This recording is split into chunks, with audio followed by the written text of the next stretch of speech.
Gimana? Masih mau tentang Ismail lagi? Hah? Enggak, kali ini lain temanya nih. Kalau tentang Ismail kan kita udah tahu kan, ya kan? Mau apapun yang terjadi tentang Ismail kita nggak peduli, Bang. Anda mau keturunan Ismail apa kita nggak peduli. Sekarang hari ini tema apa lagi yang mau dibahas? Temanya tentang keistimewaan Yesus nih Bang. Utamanya. Keistimewaan Yesus. Yesus tuh tidak pernah berbuat dosa. Itu tuh istimewa banget, ya. Karena hanya Tuhan yang tidak berbuat dosa. Benar nggak? Mana ada Tuhan berbuat dosa? Berbuat dosa untuk siapa Tuhan berbuat dosa? Siapa yang mencela Iya, dosa? makanya. Tuhan berbuat. Makanya kau cari dosa Yesus karena dia adalah Tuhan, makanya dia nggak pernah berbuat dosa. Kalau kalau dikatakan berbuat dosa berarti dia bukan Tuhan. Karena dosa itu hanya dinisbatkan kita berbuat berarti kita melanggar perintah Tuhan. Yesus melanggar perintah siapa? Nah, Yesus adalah Tuhan.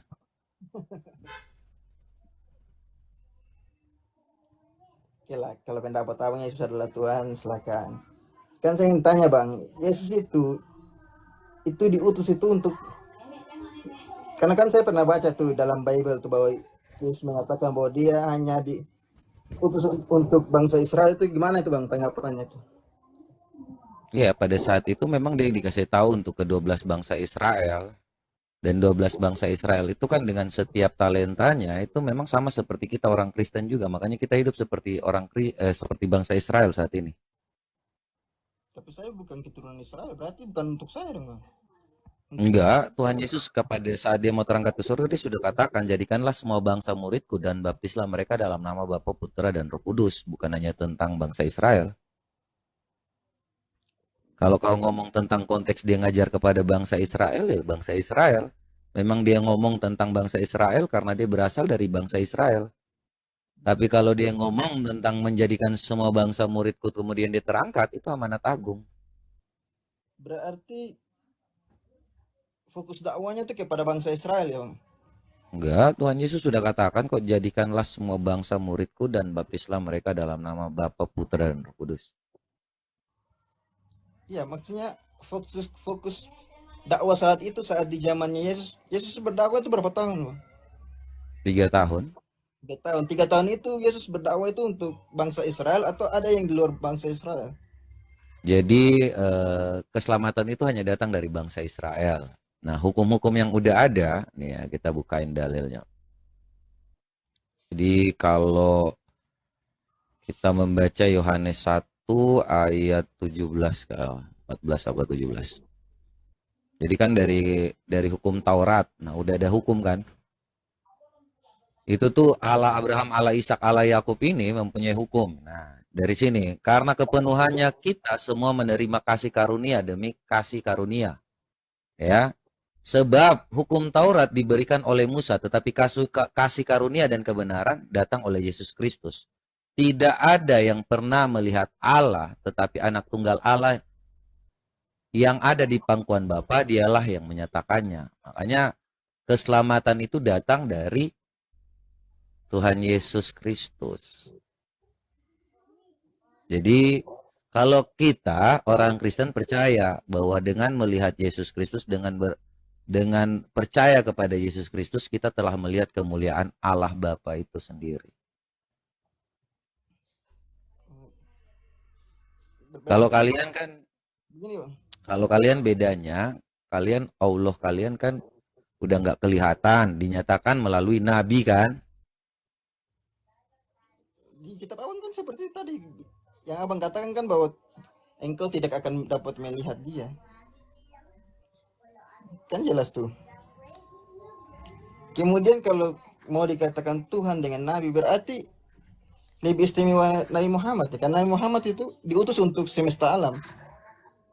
Itu berarti mencakup tuh bang, mencakup semua satu dunia itu. Bahkan Muhammad di Muhammad diutus untuk semesta alam gimana?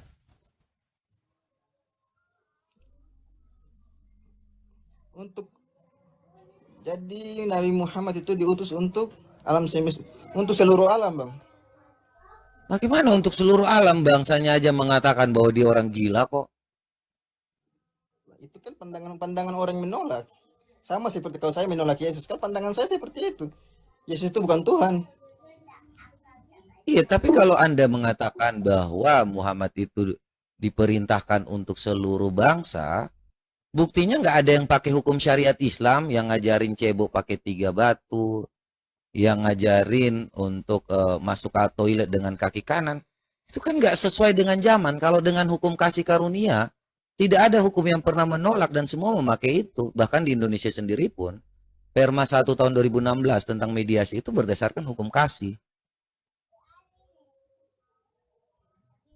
Coba kalau lihat aja di Indonesia ini ya, yang bertentangan dengan syariat Islam itu banyak.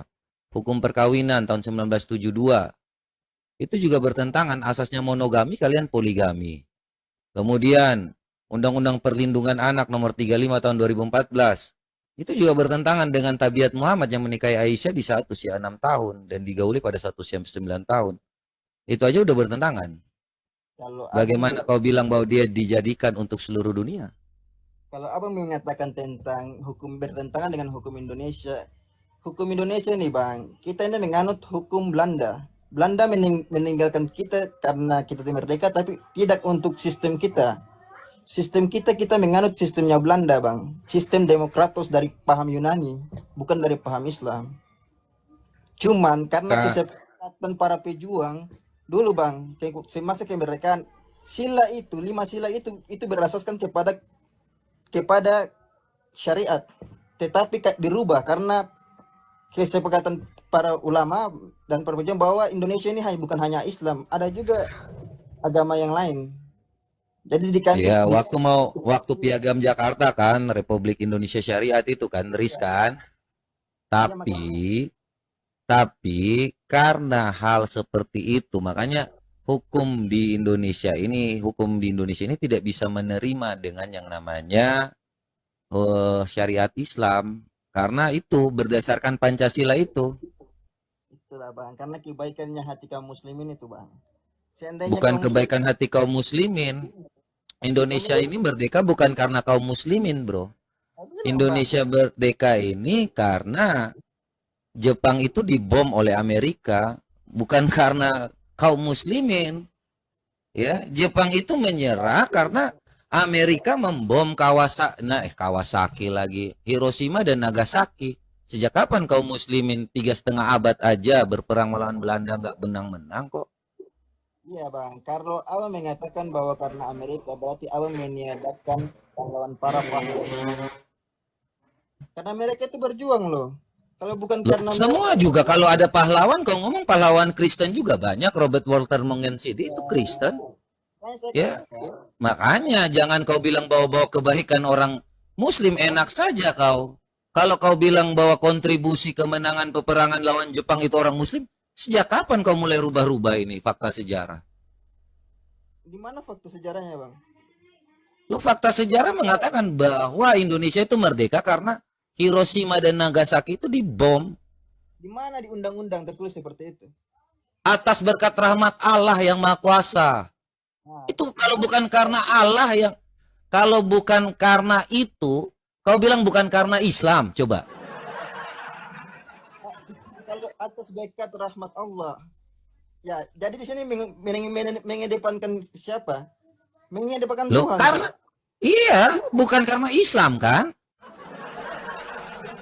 Saya dari tadi nggak ngomong tentang bahwa bukan karena Kristen, bukan karena atas berkat rahmat Allah. Enak aja kau bilang karena Islam. Iya bang, jangan bahas sampai situ karena gini bang, kalau saya membahasnya di sini kita tidak mentiadakan yang namanya umat Kristen juga berjuang di dalam perjuangan. Tapi saya mengatakan tapi tadi kau bilang bahwa itulah kebaikan orang Muslim. Enak aja kau. Sejak kapan negara ini berdiri karena orang Muslim juga? Nggak ada. Kau nggak asal-asal. Dek. Jadi kalau jangan mau merubah fakta sejarah, tidak ada kebaikan-kebaikan. Semua di sini ya itu kompak. Sampai hari ini pun orang Kristen tuh berjasa atas negara ini. 10 orang terkaya, ya, pendidikan terbaik, rumah sakit terbaik. Ya, investor-investor itu apakah dari agama Muslim? Kan tidak. Makanya berpikir tuh yang benar dikit. Jangan kau hari ini karena kau banyak, kau mayoritas jadi semena-mena kau yang paling benar gitu. Bukannya masalah yang paling benar, Pak. Makanya saya bilang, kalau kaum muslimin mayoritas yang ada di Indonesia ini sifatnya angku buruk, pasti mereka akan menegakkan namanya hukum Islam. Nggak bisa. Gini, dengarkan. Kalau kau, sebentar. Kalau kau ngomong, dengarkan. Kalau mayoritas itu adalah umat muslim, terus mau menegakkan syariat, secara jelas dia bertentangan dengan yang namanya Pancasila. Makanya di sini ada negara yang melihat bahwa tidak hanya ada kaum muslimin. Negara itu bukan melihat bahwa kau banyak. Tidak, keadilan sosial bagi seluruh bangsa Indonesia. Jadi kau tidak bisa menegakkan bahwa, oh lu harus ikut mau merubah ideologi Pancasila menjadi syariat. Tidak ada. Dasar negara kita aja Pancasila, kau mau rubah-rubah lagi. Maka kau akan bertentangan dengan negara. Kalau kau bertentangan dengan negara, tidak ada yang bisa kau ngomong bahwa, oh kalau kita mau menjadi angkuh. Nggak ada. Sampai hari ini pun, ya, kalau kau mau merubah dasar negara kita, bukan hanya siapapun, dari luar pun datang untuk untuk melawan kau. Karena itulah dasar negara. Bahkan kau melawan yang namanya pemerintah. Kau melawan yang namanya aparat negara. Abang paham pembicaraan saya enggak? Saya berbicara sewaktu direncanakan 5 asas itu, Bang. 5 asas yang berperi kepada syariat itu, Bang. 5 dasar, bukan 5 asas. Sebelum Pancasila itu ada, Pancasila yang sekarang yang ketuhanan yang Maha Esa, sebelum itu diterapkan. Dulu kan sempat. Mana? Ada apa? Apa yang kau mau pakai terapkan saat itu? Di situ kan dulu kan semuanya berdasarkan kepada syariat Islam, Bang. Mana syariat Islam? Kau bukakan Piagam Jakarta itu, coba. Kau ada-ada aja kau mau ngomong tentang sejarah lagi. Kau mau dasar apa di sini?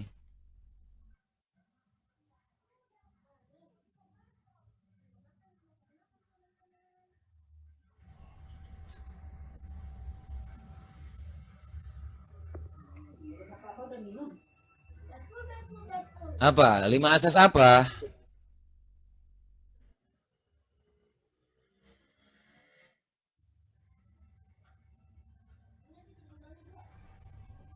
Waduh.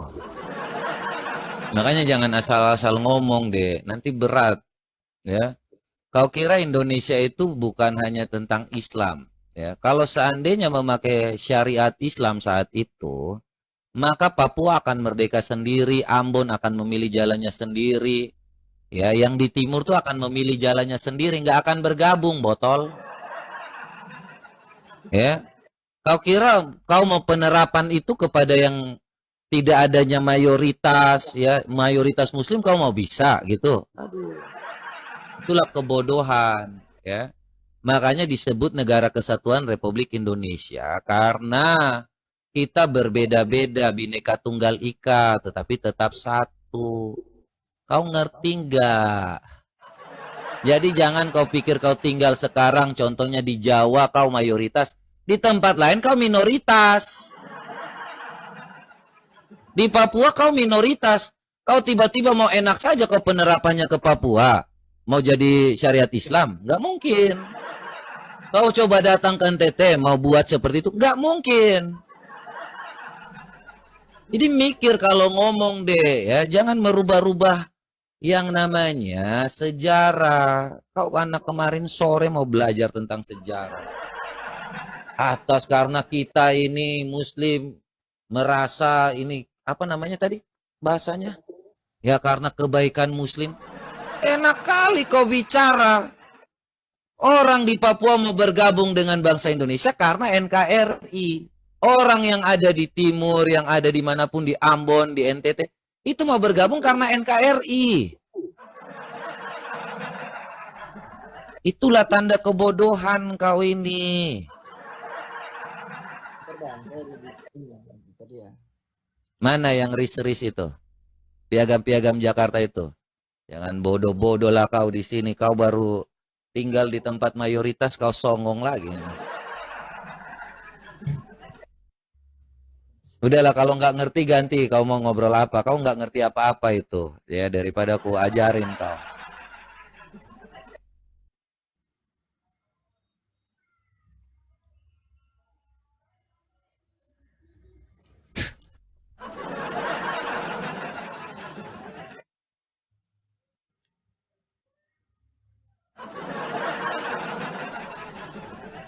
Woi, mau ngomong apa? Cari apa biar ku bantu? Coba carikan lima asas dasar sebelum Pancasila nih, Bang. Gak ada. Kau ngomong-ngomong asal aja. Pantas kau cari dari tadi nggak ada nggak? Nggak ada. Kau kira orang yang buat itu tuh Soekarno tuh dia asal-asal aja gitu. 5 asas dasar sebelum Pancasila. Pancasila itu diakui oleh seluruh dunia paling keren. Ya karena bisa menyatukan dari berbagai suku bangsa, agama. Ya. Yang terbaru, Pancasila ini kan yang terbaru. Waduh. Ya udah, yang lama kau apa? Coba. Kau mau pakai apa? Samudra Pasai. Syariat Islam.